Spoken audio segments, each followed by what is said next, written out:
അപ്പോൾ അതുപോലെ തന്നെയാണ് ഫിനാൻഷ്യൽ പ്ലാനിങ്ങും. ഇത് ഫോർ എവർ ആണ്. എനിക്ക് 60 വയസ്സായാലും 30 വയസ്സായാലും ഒരുപക്ഷെ 80 വയസ്സായാലും ഇനി ഞാൻ ലൈഫിലൊന്നും സമ്പാദിക്കാൻ പോകുന്നില്ല, അല്ലെങ്കിൽ എൻ്റെ ലൈഫിൻ്റെ ഓൾമോസ്റ്റ് ഫാഗ് എൻഡിൽ എത്തിയാൽ പോലും എനിക്കതിന് ആവശ്യമുണ്ട്. അതിൻ്റെ ഘടകങ്ങൾ മാറുന്നു ആ സമയത്തെന്നുള്ളതേ ഉള്ളൂ. അപ്പോൾ ഒരു എക്സ്പെക്റ്റേഷൻ നമ്മുടെ അടുത്ത് വരുന്ന ഒരു ക്ലയൻറ്റ് വെക്കേണ്ടത്, ഇതൊരു കോൺസെപ്റ്റാണ്, ഇതൊരു ഫോർ എവർ കോൺസെപ്റ്റാണ്, എനിക്ക് ഇന്നുതകുന്ന രീതിയിൽ ഞാനിത് തുടങ്ങും ആൻഡ് ഇറ്റ് കണ്ടിന്യൂസ്ലി ചേഞ്ചസ്. നമ്മളൊരു നദി ഒഴുകിക്കൊണ്ടിരിക്കുകയാണെന്ന് പറയുന്ന പോലെ ഇത് ഒഴുകിക്കൊണ്ടിരിക്കുകയാണ് എന്ന് പറഞ്ഞുകൊണ്ട് അത് ഇന്നൊരു ഒരെണ്ണം നാളെ ഒരെണ്ണം എന്നുള്ളതല്ല. പല പല ലൈഫിൻ്റെ സ്റ്റേജസ് വരുമ്പോൾ ഇതിൻ്റെ ഒരു കണ്ടിന്യൂഷനിൽ നമ്മൾ മാറിക്കൊണ്ടിരിക്കും. അതാണ് ഒരു കറക്റ്റ് ഫിനാൻഷ്യൽ പ്ലാനിങ്.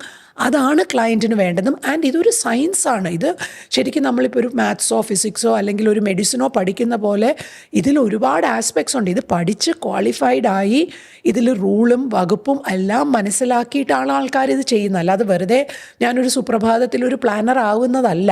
ഒരു ആർക്കിടെക്റ്റിനെ പോലെയോ അല്ലെങ്കിൽ ഒരു ലോയറെ പോലെയോ പഠിച്ച് അതിന് ക്രിമിനൽ ലോ എന്ന് പറയുന്നു, കോൺസ്റ്റിറ്റ്യൂഷണൽ ലോ എന്ന് പറയുന്നു, സിവിൽ ലോ എന്ന് പറയുന്ന പോലെ ഇതിന് പല പല ഘടകങ്ങളുണ്ട്. ആ ഘടകങ്ങളെല്ലാം പഠിച്ച് അതിൻ്റെ നട്ടും ബോൾട്ടും മനസ്സിലാക്കിയിട്ടാണ് നമ്മളിത് ചെയ്തു കൊടുക്കുന്നത്. അപ്പോൾ ക്ലയൻറ്റിൻ്റെ എക്സ്പെക്റ്റേഷൻ എന്ന് പറഞ്ഞാൽ ഒരു വീട് പണിയുന്ന പോലെ ഒരു പ്ലാൻ തുടങ്ങി, വരച്ചു, കണ്ടു, നമ്മൾ ഫൗണ്ടേഷൻ കെട്ടി, വാർത്തു, ചുമര് തേച്ചു, അങ്ങനെ ഏത് ലൈഫിൻ്റെ ആസ്പെക്റ്റ് നോക്കിയാലും നമുക്കിതിനോട് എക്സാമ്പിൾസ് പറയാം.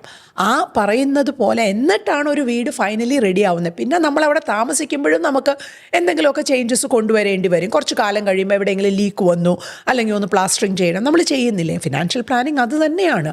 ആ ഒരു ഫുൾ ലൈഫിൻ്റെ ജേണിയാണ്. നമ്മൾ എന്ന് വരെ ജീവിക്കുന്നു അന്ന് വരെ നമുക്ക് ആ വീട് സൗകര്യമായി ജീവിക്കാൻ എങ്ങനെ വേണമെന്ന് നമ്മൾ അഡ്ജസ്റ്റ് ചെയ്ത് പോകുന്ന പോലെ ഫിനാൻഷ്യൽ പ്ലാനിങ്ങും ചെയ്തുകൊണ്ടിരിക്കും. അപ്പോൾ അതാണ് അതിൻ്റെ അതായിരിക്കണം ക്ലയൻറ്റിൻ്റെ എക്സ്പെക്റ്റേഷൻ.